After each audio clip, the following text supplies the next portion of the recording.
All right, good evening, ladies and gentlemen. Today on the Foil Drive podcast, we've got Matty, Leong and Slater, Neborsky. We're talking today about the new film that Foil Drive has made called Blue Highway. It was filmed roughly about 2 months ago, and today we're doing like a little bit of a behind the scenes of what it was like shooting the film. And we've got the brains behind it, Matt Leong, and then the director of photography, Slater Neborsky. So welcome. I think first of all, I want to kind of just introduce yourselves, or let yourselves introduce yourselves. So Matt, do you want to start? Yeah, of course. My name is Matty Leong, and I was the director for this film, but I want to say everyone had a key role in making this happen. But yeah, I'm a freelance photographer and videographer here on Oahu, and just super psyched on how everything is turning out and how great the film is coming together. And now that we're rolling out all the marketing, very excited for the Hawaii premiere on the 23rd at the Twin Fin. So yeah, thank you again, Foil Drive and Josh, for having us. It was great. So I think I first came across your work when I watched the Voyager foiler film. I think, was that shot maybe a year or two ago?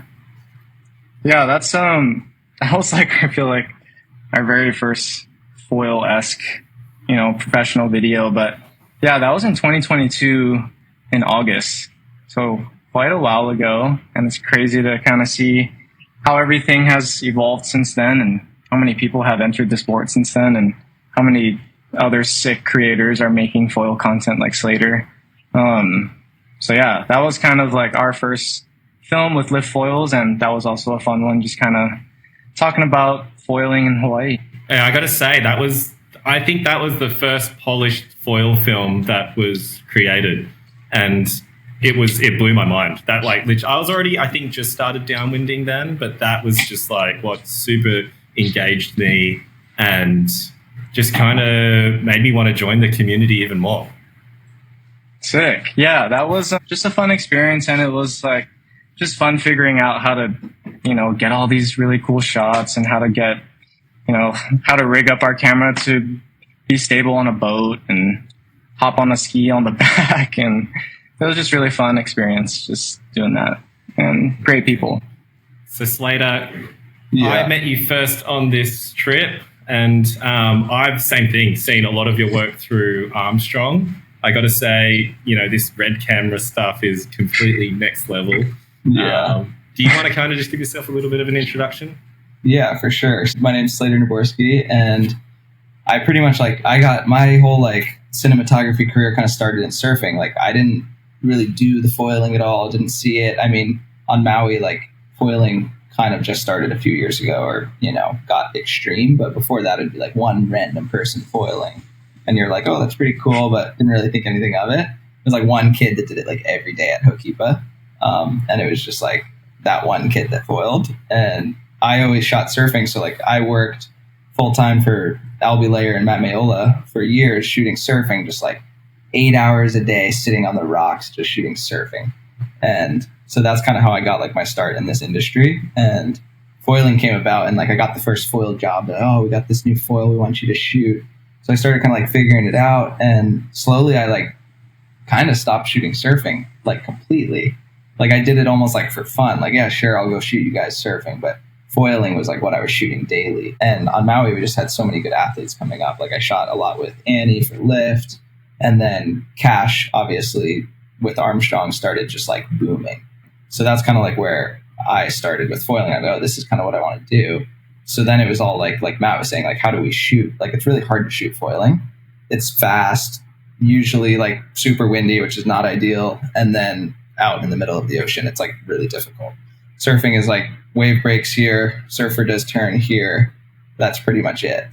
So it was this whole new, a mix between almost snowboarding is kind of hard to film. A lot of helicopters are involved. It's pretty difficult. And then it was also doing it on the budgets that we had. We're not, foiling companies right now are not all right, get the chopper for 20 grand. Let's get this really smooth shot in the middle of the Palolo channel, So it's then I was like, all right, how do we like deliver that quality on the budget they have? So then it's like, getting the big gimbals and all this stuff, and then just like manpower, just like surviving the channel, holding your camera for like 2 hours, But I think we've done a good job like on this film. Like I think that all went super smooth. We had drones in the air, multiple cameras off the bow, really stable. And I think that's kind of like what's pushing the level, and Matt putting together these pieces and the longer form content that like everyone's been putting out is like the levels just getting pushed super high.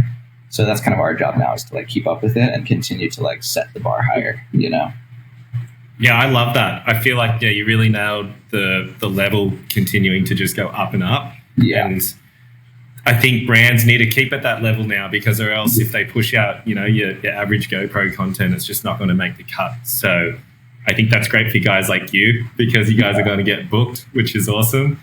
And I feel like foiling content as a whole started very like social media GoPro-y iPhone clip. Like most of the clips were like iPhone clips, like zoomed in from shore. Like yeah, like the most brutal content. So I think like where we've already went in like the last year or 2 years is like pretty good. But I think we can get it pushed even higher. Like me and Cash, we just did that trip to like South Africa and like got crazy content. So it's like just slowly almost like pushing it into that surfing category, where like there's been insane surf films out for years. Like John's put out crazy stuff and it's all shot amazing, So I think it's like taking foiling to that level of surfing and like have that expectation when watching a foil film that like it should feel like you're watching a really good surf movie, Yeah.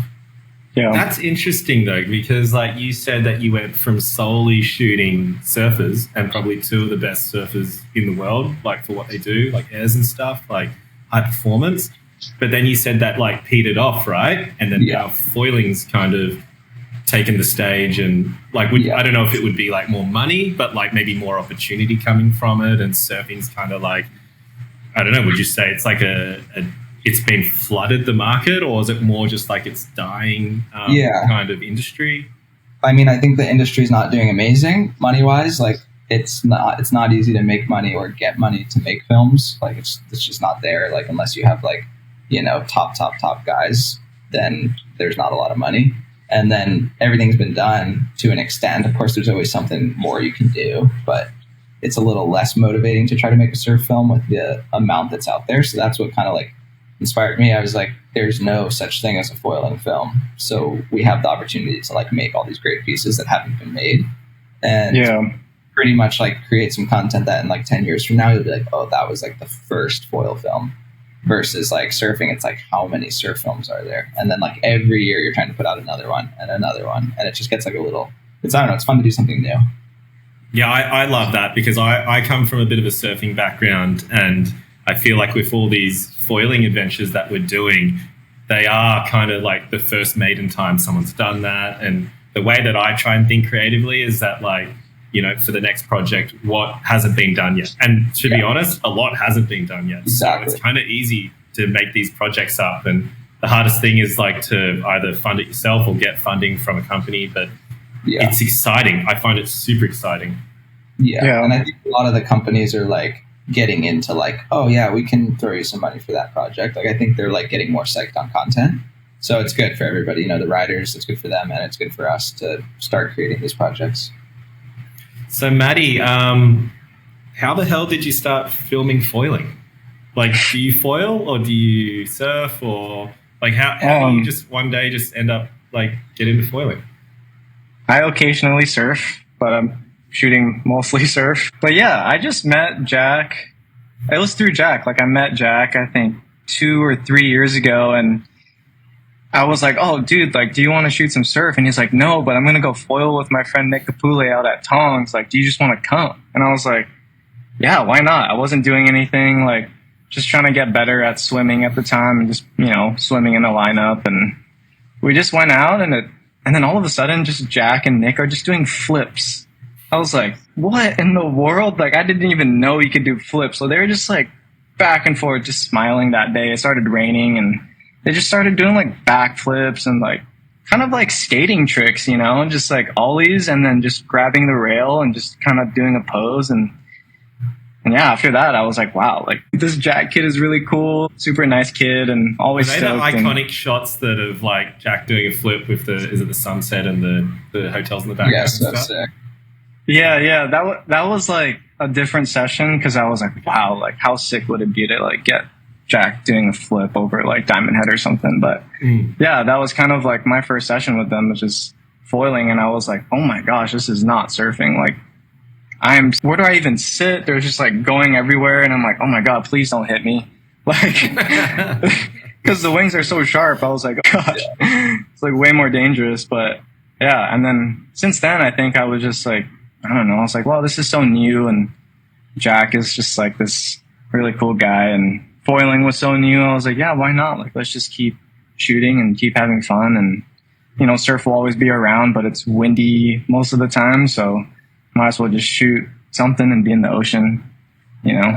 And that area, like around Diamond Head and Waikiki, is that home for you? Is that where you grew up? I grew up on the east side. So I was born and raised in Kaneohe, but in 2020, I moved to Honolulu. So I've been there since, yeah, just in town. So now it's home, yeah. And always camera in hand since you were young, or did that kind of come later in life? That came later in life. I picked up a camera when I was 22, so a little later, but yeah, I just been in love with it ever since. And yeah, I don't know. I just feel like it helps me just in life, just to be creative and find outlets to, you know, do things and meet with people and go into the ocean. So yeah, it's been a fun journey so far, and stoked that we're doing foiling now. It's really exciting and new, you know? So yeah, it's been really fun. So let's talk about, oh, sorry, go. Does Matt or I foil? I've e-foiled, but I have yet to try a foil. I also do not foil.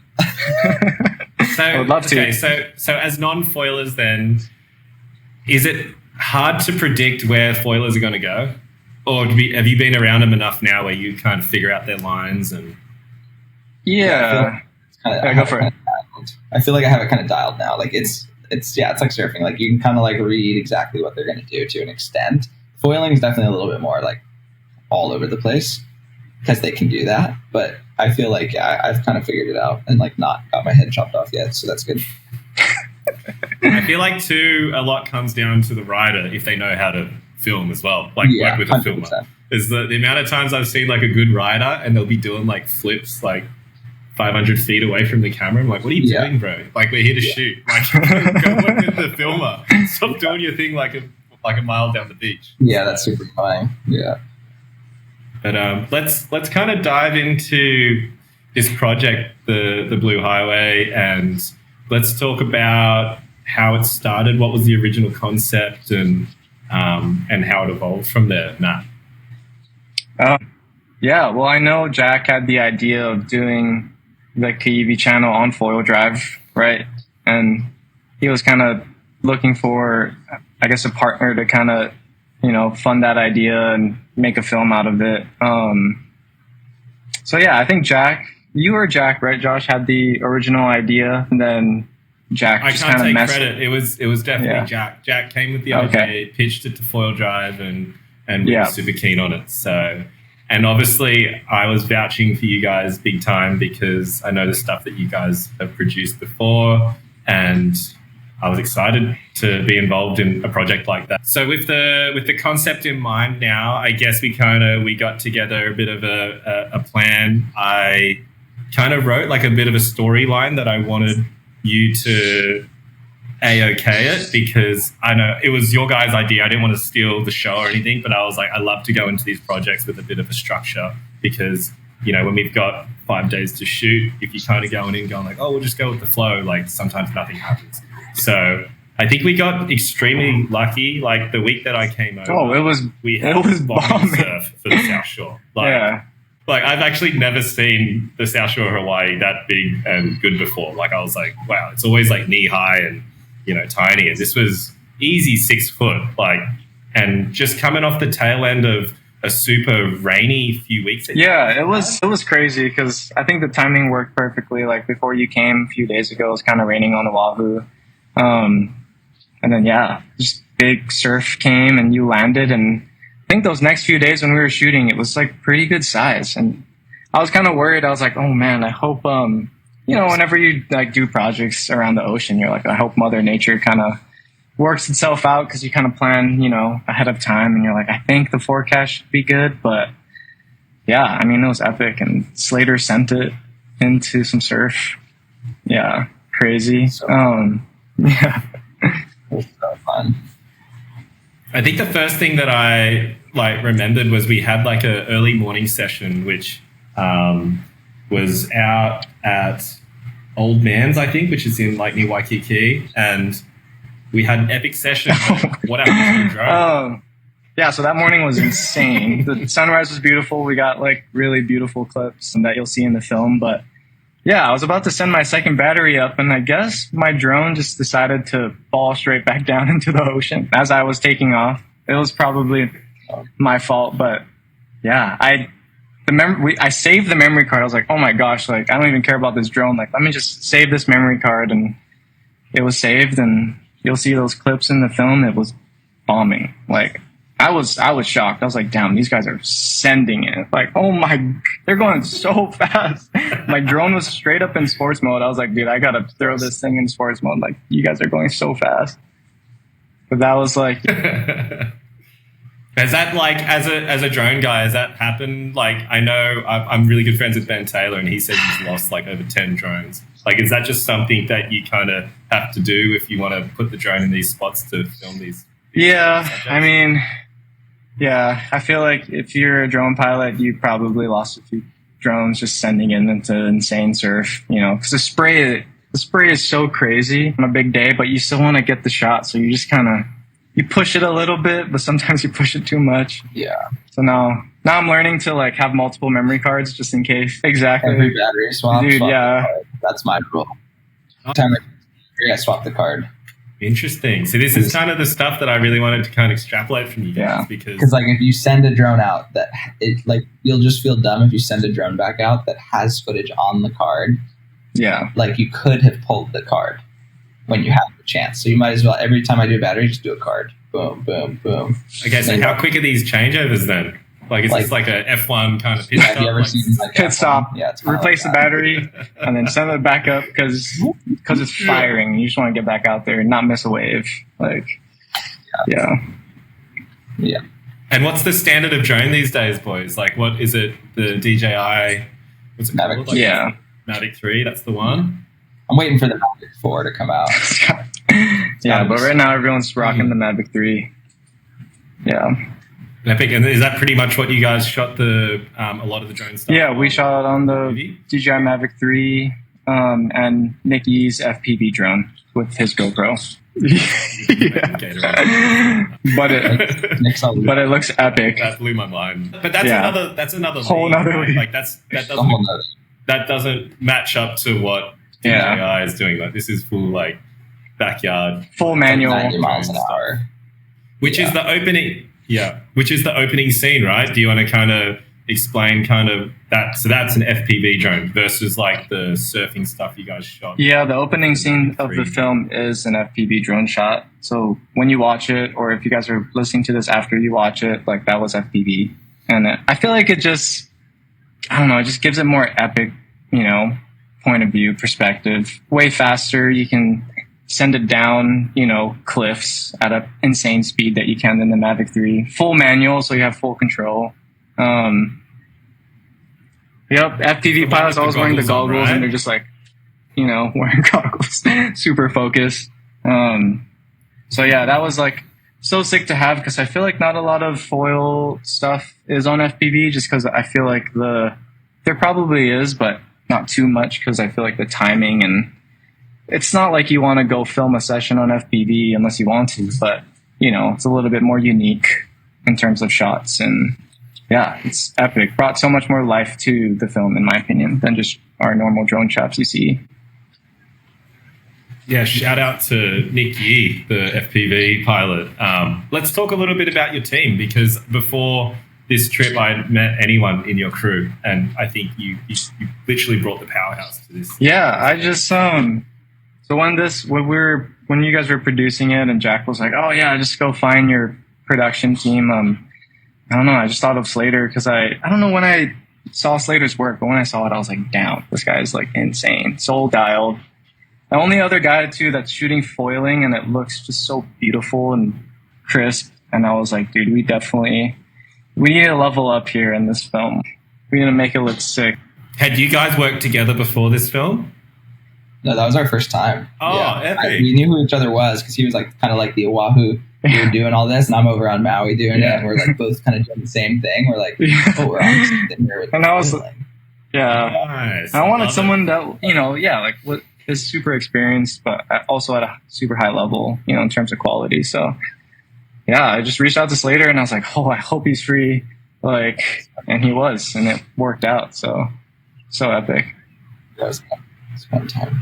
So we had Nick, Slater, and then we had Joey who was throwing up the whole time on the boat. Yeah.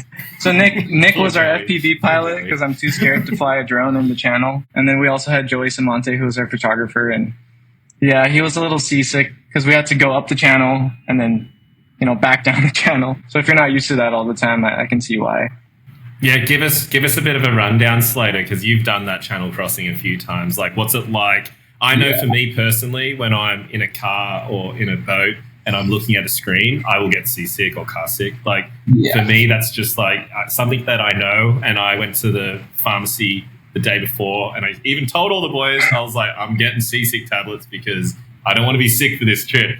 And I think I even gave Joey a seasick tablet that you did. He still got sick, the poor dude.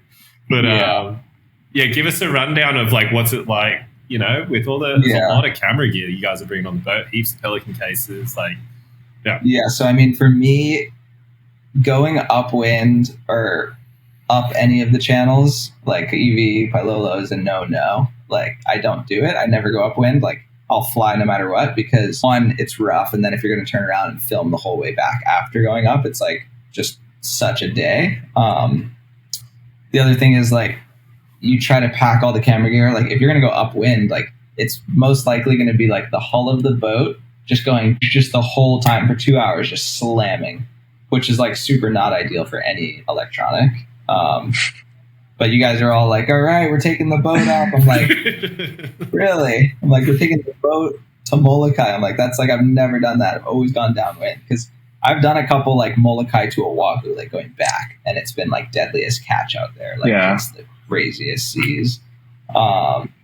So I was like, oh, okay. But everyone's like, oh, it's going to be light in the morning. We'll just motor up. It'll be fine. So whatever. We packed all the gear super well. We had like huge Pelican cases, as you saw. And like, just, I stole 16 towels from the twin fin.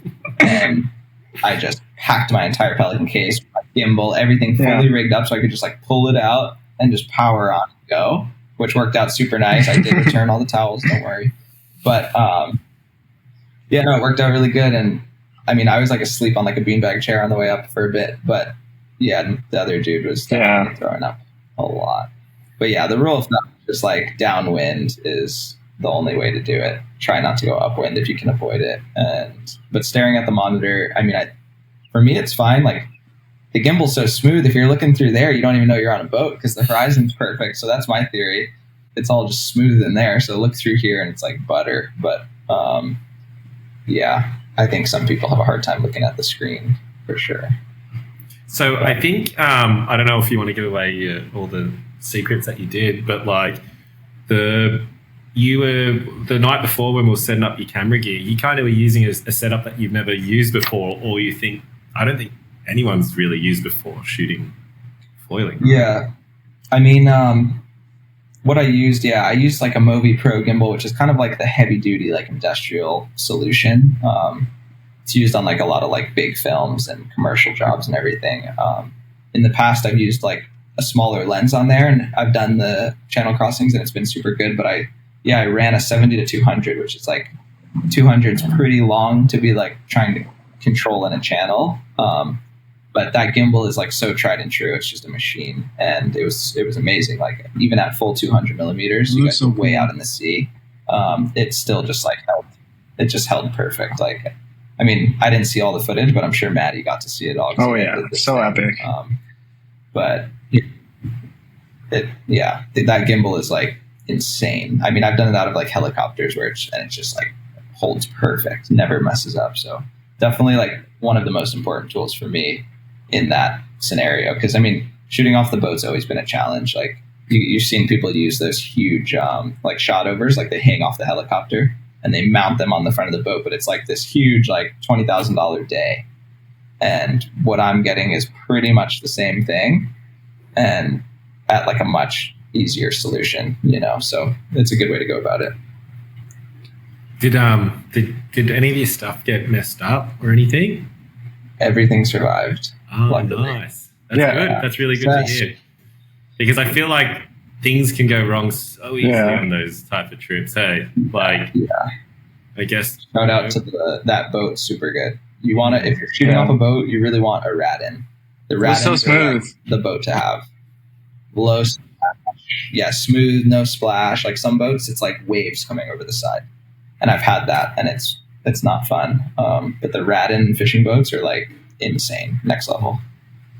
So you were shooting the setup that you just said, Slater, and then were you shooting another camera, Matty, or were you kind of just like... Yeah, so Slater was on the 70-200 shooting a lot of the slow-mo stuff that you'll see in the film. And I was kind of focused on shooting a little bit wide and also shooting at 24 frames per second, which is kind of like real time. And also just helping Slater to just stay stable and make sure he's good, make sure Joey's good, make sure Nick launches his drone, you know, good. And yeah, just kind of be a deckhand too as well. But yeah, I had to convince Slater to go upwind with us. I was like, dude, this boat is super good. Like, I swear I don't get wet at all. Like, and we did a little bit, but it wasn't as crazy as, it was so good. And I feel like the boat is so huge for these things too. It's just, you have like what, tens of thousands of dollars of gear on a boat. Like, it's kind of sketch. Yeah. Very sketch. Yeah. It's never something I like really look forward to, like shooting downwinding. I like it because it's hard to get good shots, so it's super satisfying when you're nailing shots. That's like the one thing I love. But then there's just the water factor. You're like, if it's nuking winds and huge swell, you just know the channel gets so gnarly, and there's probably going to be waves just coming over the side. So you're like kind of just like hoping it's a light wind day, and everyone else wants it to be nuking. I've never seen the channel nuking, so I don't know. Really? Like, I actually can't even envision it because when I did the M20 last year, it was very similar to the day that we had for the crossing of the film. So like for me, like coming from Australia, like what we're used to, like that's good conditions. But like you know, the locals were like, that's like a 3 out of 10 day. But we were really actually not hoping for a crazy day, because if it was victory at sea, I think it would have been so much harder to achieve the shots 100%. that you guys got. It was perfect for shooting. Yeah. Perfect. Yeah. Have you seen the show Deadliest Catch? I have, yeah. On a gnarly day. That's what I've done that, but going upwind. And it was like, I thought all my gear was just going to be broken by the time we get to Maui. Like the hull of the boat was like catching air and just slamming down the back. It was insane. Wow. Yeah, you don't want that. I think another like kind of thing that maybe a lot of listeners have not seen before in the flesh is, or experienced it, is how hard it is to land a drone when you're on a boat. Do you kind of want to like run through that? Like, especially when you've kind of got a canopy as well, you got to kind of stick your hand out from the side of the boat and try and catch it while the boat couldn't stop, right? Did the boat stop at all the whole run? Didn't have to keep up with us. I don't think so. I think it stopped for a sec for Nick to launch up his drone when we got near to Oahu. But yeah, I mean, you don't really want to stop because the foilers are just going to keep getting farther and farther away from the boat because you guys are going so fast, you know? Yeah. Were you guys going the same speed as us, or were you just going a little bit slower or faster? Probably like the same speed. I think like to launch the drone and stuff, he would like let up on the throttle a bit. But I mean, you're going downwind, so like you're moving no matter what. Mm-hmm. Even if you think you're not, it's like you're still going pretty. And Nick would just have to like bring it in and just drop. Yeah, it's pretty nuts. Droning on a boat is like that's majority of drone deaths in the channel from a boat. That place, it's the landing part that's hard. Yeah, you know. That's why we brought on Nick to do FPV, just because that has happened before on like last year when we were shooting our the M2O race, and you just don't really want that to happen. So Amazing. Well, I kind of want to like run through now more so the back end, because that's kind of explaining like the whole like shooting aspect of the journey. But like, what happens now that the trip's over, and I seen like what you guys have to do in terms of like backing up hard drives and stuff. Like it's no joke, because you lose that footage, it's like all that work that you did is gone. You can't just like quickly go shoot it again type thing. Along with your client. And maybe your reputation. Yeah. So like, what's the process? Is it like triple backup system, or like multiple different places that it backs up, or a cloud? Yeah, I guess it varies for creator to creator, production to production, but usually you want to double back up everything, like dump the cards at the end of the day, ideally, get them organized. That way, you know, when you're going into post-production and editing, it's more smooth and organized. But yeah, usually dumping it onto fast, you know, SSDs, you know, 4 terabyte and up, because when we're shooting on Red and it's or AK, it's a lot of terabytes of terabytes. I'm sure Slater can explain. Yeah. Adds up pretty quick for sure. But yeah, like for this project, I have a copy at my house of everything that we shot. So like I have a backup, and then I think Matt has 2. So like we have solutions if something breaks. Is that the standard though? Like, do you have to do that as a filmer? Like, or can you just be like, I've shot it, I've given you the hard drive, it's your problem now? Yeah, you could. I mean, you could for sure, but it'd be a dangerous way to run your business. Yeah. Like every single job I do, 2 hard drives guaranteed. Like, and you'll have them indefinitely. Forever? Yeah, forever. Yeah, I have a cabinet in my house that has like 100 per project, 14 terabytes in it. Yeah, because what maybe you'll pull from them again, or just in case type thing. Yeah, I mean, you just never delete anything. Like, it's like that's your like whole career pretty much is like the footage. So if you don't have the footage, it's almost like you don't have anything, you know. And also there's like so much money to be made down the line on old footage. I mean, I think every year I like maybe like 20 to 30% of the money I make is licensing old footage. So it's like that's a lot of money that could be made potentially just from like, oh, this one kid caught a wave at Jaws 3 years ago. Do you have it? We're making a documentary about him, you know? So you don't know, like maybe Jack Ho is going to have a documentary in 10 years. So we better have that, you know? Let's make money off him.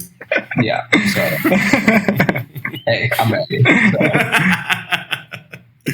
That's just kind of how it works though. You never know when something's going to be needed, you know? Or the client might want to repurpose it for another project, so you just don't know. Yeah. So you've taken the reins, Matty, with the editing. This is your project. Like, do you kind of outsource a few bits and pieces, or did you do kind of everything from choosing the music? Yeah. So I asked Slater if he wanted to edit, and he said no, so I had to take it on. Just kidding, but yeah, I guess so. This is like my first time editing, I guess, like a film. Like all the shots are high quality, the audio is great, just start to finish. Music, going through audio, going through all the selects, all the different cameras, to adding sound effects and coloring, and kind of working with you guys, as the client, to go back and forth on where should the text go, or the titles, and making the trailer. That was my first trailer I ever made for a film, so that was also challenging, but it was a growing opportunity as a creator, and with working with good footage from Nick and Slater and good photos from Joey, and you guys were amazing athletes, like made the job a lot easier. And like I was stoked. I think just kind of knowing what we had, that just you're just sitting on all this gold, and you're like, oh my gosh, like I want to make sure that I like make a banger so that all of you guys look really good, because it was such an insane couple days. It's like, want to give it justice. So I feel like we're there, and the film is pretty much at a great place, and super stoked to have everyone see it. So yeah, I've seen 5 versions so far, and every time I'm like, surely this is it, and it just keeps getting better and better. What version are you guys at? V8? We're at like a V5.5. We just have to change a few things. 5.5. Like, You got a few more. yeah, a couple more, but I just uploaded a new version. The sound, I feel like, is where it's at, and I think we're just trying to add a few other graphics. But other than that, I think that, you know, the sequences are pretty good. The music's great, and yeah, I mean, you guys have, Josh, you've seen it 5 times, so. I'm I've seen excited. it more than 5 times. I've seen Yeah. it 20 times now. But no, it's super exciting. Like, it's a serious hype piece, and like, you know, not only is it just hype you up, it actually has such a strong message through it. And I think I can't wait for a lot of the eyes to see it and just kind of give us some really good feedback. And, you know, I think it's a really good starting point and like another great film to add to your resume, boys. And I'm super excited to see where it takes us, because I think our original plan was to submit it into a few film festivals, because I think it would be really good for the foiling industry to kind of get a film like this into the action sports kind of league, and like make this niche sport just that little bit bigger and kind of more accessible to more people around the world. I think people still see it as, I don't know, maybe something that's too hard or like not achievable. But I think this film really shows that, like, you know, anyone can pick these up, and, you know, if you put the time to it, they can learn the sport. I watched it a lot of times too, but I feel like when I watch it, I just want to go foil. I think that's like the coolest thing about it, because I like obviously don't foil as much, but I'm like, wow, like I really want to get into foiling. Like, and when you watch everything in slow-mo, it's like so intricate. You're just like, wow. It's also beautiful, you know, when you're watching in slow motion, like you guys are literally floating. Like it is. It's pretty cool. I think it really paints the perfect Hawaiian lifestyle, because I really like how it goes through the chapters of, like, you know, the day before the journey or the day after the journey. It's just like, whoa, like in a perfect world, it looks like we live this amazing life. I wish I lived that life every day, but like it paints a really cool picture of Hawaii, and I think the water sport world. Yeah. I've always been a little bit more of like the cinematographer, way less of like the editor, director, like storyteller. Like, I was honestly like never really into like telling stories. I don't watch movies. I just shoot, and like I just want to shoot really well. So I feel like even this project and a lot of other projects I've done, I shoot them and I'm like, I really don't know how he's going to make something out of that. Like, I know we have beautiful stuff for sure, but I'm like, how is it all going to piece together? And I think like Matty does a really good job of like doing that. Like, when I watched the trailer, I was like, oh shit, that's sick. But like when I'm shooting it, I can't see that. Like, I just have no way of like seeing what it's going to be at the end. Cause like editors just like somehow take everything and like put it all in the right places, tell the story. So I think like from that perspective, it's super cool to work with a good editor and get to like just do my job really well and then hand it off and like trust that the product is gonna be built properly.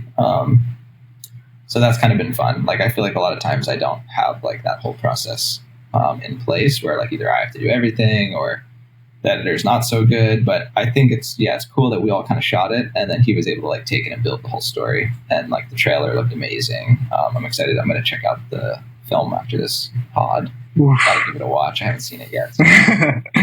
It's pretty sick, because you'll see your shots and it's just like, wow. I watch it back and I'm like, how did he even get this? Like, you were on the 70 to 200 and I was just like, I wasn't even really looking over your shoulder, but yeah, I looked through all the clips and I'm like, oh my God, I didn't even do anything. Like, why did I even film?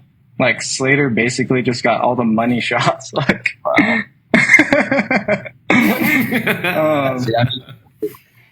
I can do that, but I definitely could not edit the whole thing and tell the story. Like, I'm not capable of it. It's not what I do, but at least I can shoot it also. Yeah, I mean, in productions like this, you have an insane DP. So that would be like director of photography. That would be Slater. Just like working with, you know, the producer or the exec producer or the director, just like, okay, we want it to look like this. Like, what can we do to try to get that look? And I feel like Slater nailed it. I mean, it was definitely a team effort. We bounced ideas back and forth. Like, okay, what should we do? What should we bring? Like, how should we shoot the scene?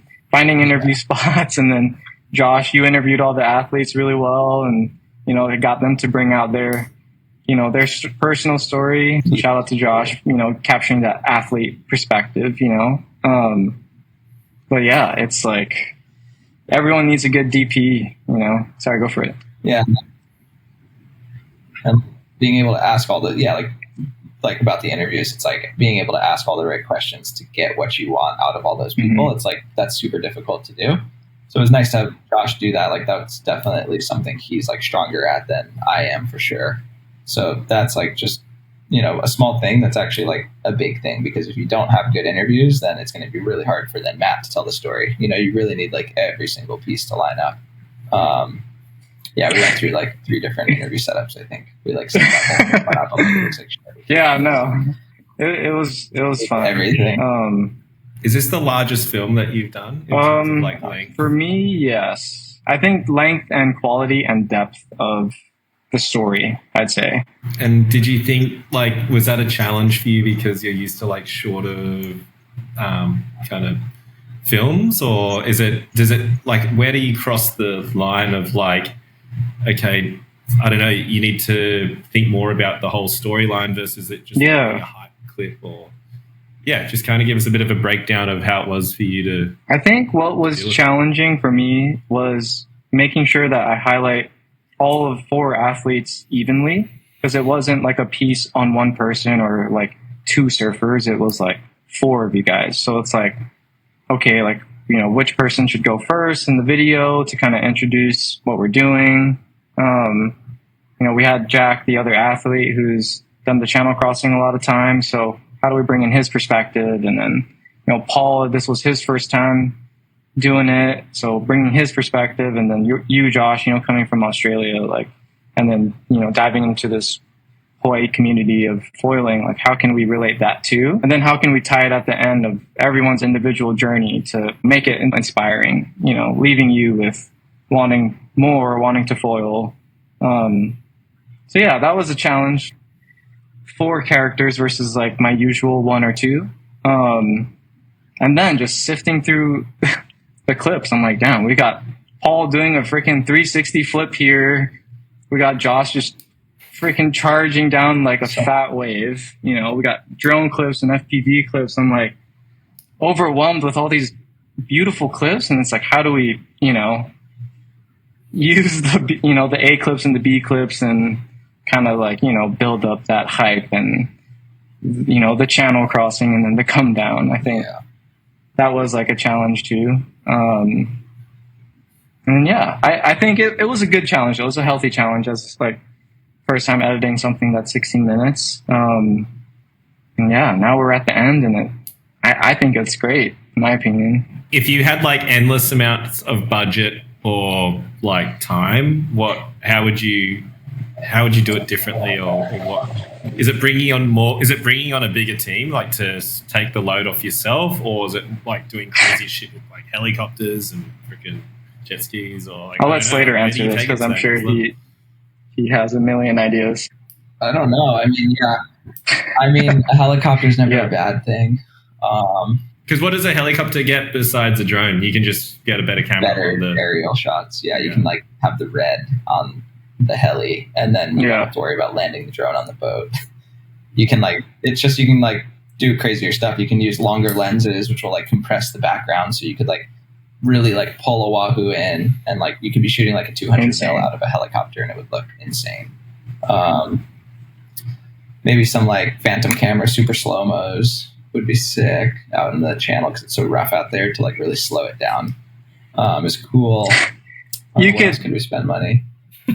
Post production is always good. Like color, sound, like good sound guys are like changes the atmosphere of the film. I think that was what was also challenging. Is like, oh man, like first time doing some form of sound design. Like, how do I bring like the freaking atmosphere of how intense this crossing is into like the I think you did a great job, because like from me watching it, it looks super professional. It looks like you've got sound guys, color guys. I don't know if you did or didn't, but like it's incredible what you've pieced together, and obviously seeing it from V1 through to V5 now, and the progression that it keeps getting better and better. Like, it's exciting, and like I'm super excited to see what you do both of you do in the future, because I'm sure this is just a stepping stone in your careers, and I'm stoked I was able to be involved in one with you guys, and on to the next, hopefully. Dude, totally. Sorry, Josh, I just realized, like, sorry, this is a side tangent, but you're like a movie star, actor, like model. I was like, you know, listening to your interview, I'm like, oh yeah, you know what, who is Josh, like, outside of foiling? So I was looking, and I was like, dude, this guy's been in, like, commercials, like, in studio lighting, really? Like, getting your photo taken, like, you had long hair. I was like, wow. You know, I like, definitely in my, I wouldn't say previous life, I still get a few jobs here and there, but like, I've been in the film world, on set, commercials and stuff, and I think like to be honest, like, it might be it is different in Hawaii because there's so many like half Asian Hawaiian guys surfing, but like here in Australia, like, it's probably a bit more unique, my look, so I was always getting booked for those type of things. Like, I have a lot of friends like yourselves who are photographers, filmers, and they would be on a shoot, and then, like, I don't know, maybe the director's like, oh, we need like a surfy Asian looking guy, and they'd all be like, oh, I know the guy, Josh Cook, like, easy. And then like, oh yeah, can he ride a surfboard? Oh yeah, he can ride whatever in the water, like, just get him on anything, like, he'll be able to ride it. And I was like, sweet. So and like, I definitely, now that I've gotten more into like the back end of like the foiling businesses, like doing the marketing for Foil Drive and stuff, like, it's that experience that I've had, like, on all those sets and shoots and stuff. I understand what it's like to be away with talent, be away with like filmers and photographers, and like put the things together and kind of foresee stuff that like could be a hazard or a disaster, and try and troubleshoot it and just organize kind of crews. So I enjoy that because like I don't have the creative kind of like talent you have, both of you. So like I kind of like to get involved creatively through maybe like the idea, like the storytelling, the producing, and then I loved being involved in this film in terms of actually doing the crossing myself. So that was super cool. And I'm super keen to do more things like this because it's just, I love seeing something from an idea to now like the polished version that everyone's going to see in the premiere or online. So it's I reckon it's just so like you both of you guys would have seen it before, like how rewarding it is. And then like you hear from the marketing departments of the companies that you guys work for, and because of your content, it sells like big time. Like I know for a fact after people see this film, like heaps of foil drives are going to be sold. Like it's just like it sells this amazing lifestyle, which isn't bullshit. Like it's definitely achievable, but you guys make it look like absolutely amazing, and you guys do a really good job at it. Yeah. Oh, thank you. I definitely want to buy a foil drive. Well, I was trying to get you on one the whole shoot, dude. I was like, come on, just hop on one. Even if you just like bodyboard it and get it up on foil for a bit. Like it's we'll try. Well, everyone's like, Kai's got one, Jack's got one, Paul's got one. You guys got no excuse. Like you have to get on one, definitely. But and also like, I don't know if you guys want to, especially you with your housing with the red Slater, like that thing is so good to shoot on. And because you're on foil, it's a gimbal. Yeah, everything's smooth. As long as you that's how you level up right there. Still, that's how you level up. Oh, I could be coming for your work. I just need to buy a red now and just a housing, and I'll start coming for your work later. Put me out of business. Yeah. You guys got any other little points you want to put forward, or leave people with, or kind of inspire people to maybe pick up a camera and have a go? I guess just don't be afraid to try something new, I guess, because I feel like when a lot of the creators on Oahu here, when foiling came around and I was like, oh, do you guys want to shoot foiling with me and Jack? They're like, nah, we're just gonna stick to surfing. And I totally get it, but I don't know, I think it's just like if you want to be kind of like that ocean creator, I think it's cool to just kind of dive into different industries other than surf. Like, I mean, don't get me wrong, like shooting surfing is sick. It's still sick and I still do it, but just diving into different avenues, you never know what could happen. And look at foiling. Like, I mean, the community is pushing the sport. Like, there's like 130 foilers doing the M2O versus the previous years. It's crazy. There's going to be like 100 boats on Sunday. Like, super stoked for that. Yeah. But yeah, I mean, yeah, just don't be afraid to take growth opportunities and work with other people that are going to help elevate not only the production, but you yourself as a creator. Like working with Slater for the first time, I saw how dialed he was, and I was like, wow, this is like very cool. Like I should definitely get, tighten up my screws as my own personal, individual creator. And like looking at the results that he gets, like that's what we do. Like we get the shot and we try to make it look as cool as possible. And yeah, just seeing other people and other creators work is very inspiring to me. I think just don't be afraid to drop your ego sometimes, try something new, play your part in productions. Like every person is so key. Director, DP, photographer, PA, like everyone's crucial. And yeah. I think the key is to listen and don't talk so much. So like a lot of people, they know fucking everything about this or that, but I feel like I've done so much listening because there's so many amazing cinematographers, like especially in Hawaii or wherever, but there was always so many people I looked up to. And I'm just like, these people are insane. They're so good. And if you just listen to them and learn from them, like it'll just help you level up so fast. Like Eric Knudsen, who shoots John all the time. I had learned a lot from him, and Blake Cooney, who shot John's View from a Blue Moon. I worked with him a lot. And it's like just learning from these people is like, all you have to do is listen, and they're happy to like help and teach you. So like now that I'm where I am, I like to, like share my knowledge with whoever wants it. People message me on Instagram all the time. Oh, what about this? And like, I'm so stoked to like give them the info, because it's hard to like, sometimes when you're not there yet, like it's hard to get the info. I don't know how to do that. And like, you can YouTube stuff, but like, there's not always the answer, so it's cool to help people and learn from the people that are better than you, there's always someone better than us for sure. Always. Love it. I've got one last question for you guys. Is it possible to live stream the M2 race? I think so. Last year there was. Someone live? Like actual drone, like kind of like, like really well put together production where like, I don't know, you have to pay to watch it. Yeah, I mean, can you? For sure. It can be done. It can be done, definitely. It would just, 100%. You just maybe need a lot of boats. There you go. We need like a helicopter with a lot Slater equals helicopter. We need helicopter. Seriously, that is kind of how you do it. And then like the boat, camera, and Starlink, and then you're good to go. Is that the GPS of everybody? Yeah. Or that's how you that's just, yeah. Oh, Starlink? Well, I feel like GPS would be sick too, of every racer. Yeah, I think they have that. That's how like I remember tracking everyone last year. Well, that's how they had it last year. Everyone was like a dot on the screen. Yeah, that's what it was. Like frick, what year were you watching dots on screens? Yeah. Like, want the visual. You want the visual. Yeah, I want to see like however they shoot, like I don't know, the soccer or the football, like kind of like super all different angles, and like a switching from boat angle to drone angle. I should try to like get it going off my camera while I'm That'd be insane. Plug in HDMI. Yeah, totally. Live stream off the red.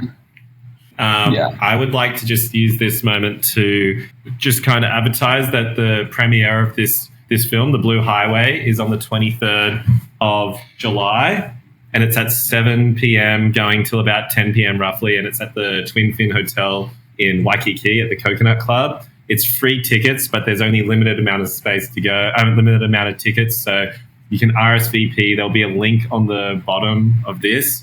It's going to be an amazing night. We're going to have a live musician. We're going to have Seafoils playing. We're going to have a live Q&A after we watch the film. We're going to have some food, some drinks from Kona Brewing Co., which have been an amazing support of this film. And I just can't wait to see everyone's faces when they watch the film and the vibe that we have from this special foiling community. Yeah. I'm excited to hear Slater's reaction to watching it for the first time.